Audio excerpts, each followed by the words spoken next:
नमस्कार, मैं डॉक्टर पवन कुमार। पशुओं में गांठ वाली चमरू रोग। पिछले वीडियो में मैंने विस्तार पूर्वक LSD अर्थात लंपी स्किन डिजीज अर्थात गांठ वाली चमरू रोग के बारे में हम लोगों ने जिक्र किया विस्तार से।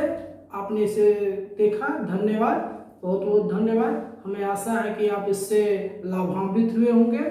अब इस बीमारी का वो अनचाहे एक पहलू दिखाने जा रहा हूं, जिससे कि आप देख करके बहुत ही आश्चर्यचकित होंगे और सतर्क भी हो जाएंगे कि यह किस प्रकार से आपके पशुओं को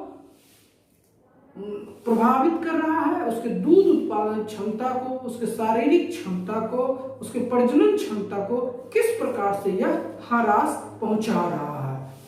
जैसा कि हम सभी जानते हैं कि लंप चमरू रोग एक ऐसी बीमारी है जो कि पूरे शरीर के चमड़े के ऊपर छोटा छोटा चकत्ता होकर के गांठ हो जाता है, जिसमें कि फूटने के बाद वह घाव का रूप धारण कर लेता है और पशुओं को बहुत अत्यधिक बुखार 104 डिग्री से लेकर के 106 डिग्री फ़ारेनहाइट तक के बुखार के साथ परेशान करता है।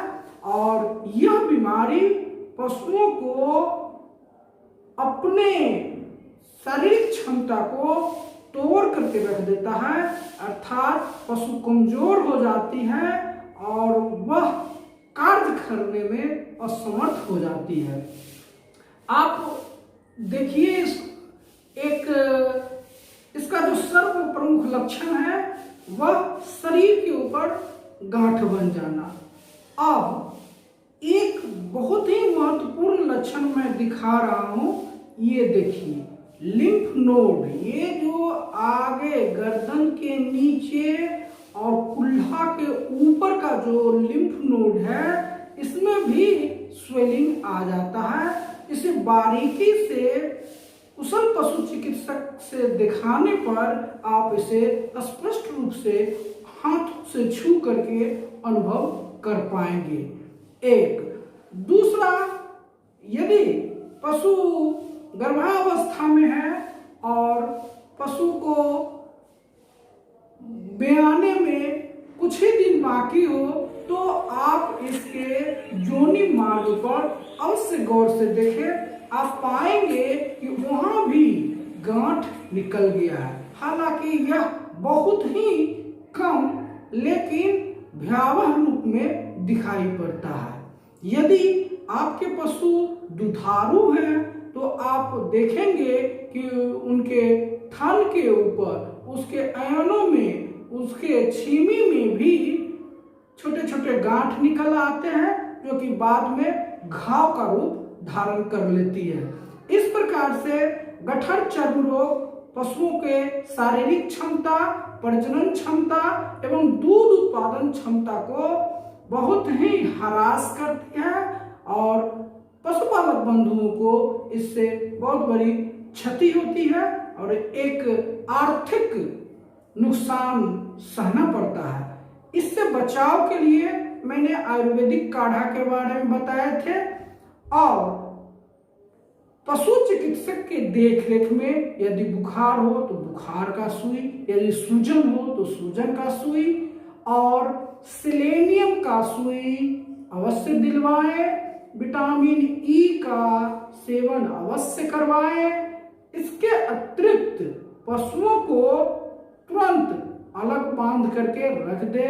स्वस्थ पशु को बीमार पशु से अलग रखे और सभी पशुओं में सामाजिक दूरी कम से कम 6 फीट अवश्य बनाए रखे, ताकि पशुओं का रोग प्रसारण, रोग संचरण एक स्थान से दूसरे स्थान से पर न हो और एक स्वस्थ पशु से दूसरे पशु स्वस्थ पशु को या बीमार पशु से स्वस्थ पशु को इस प्रकार के बीमारी का संचारण नहीं हो और हमारा पशु स्वस्थ रहे।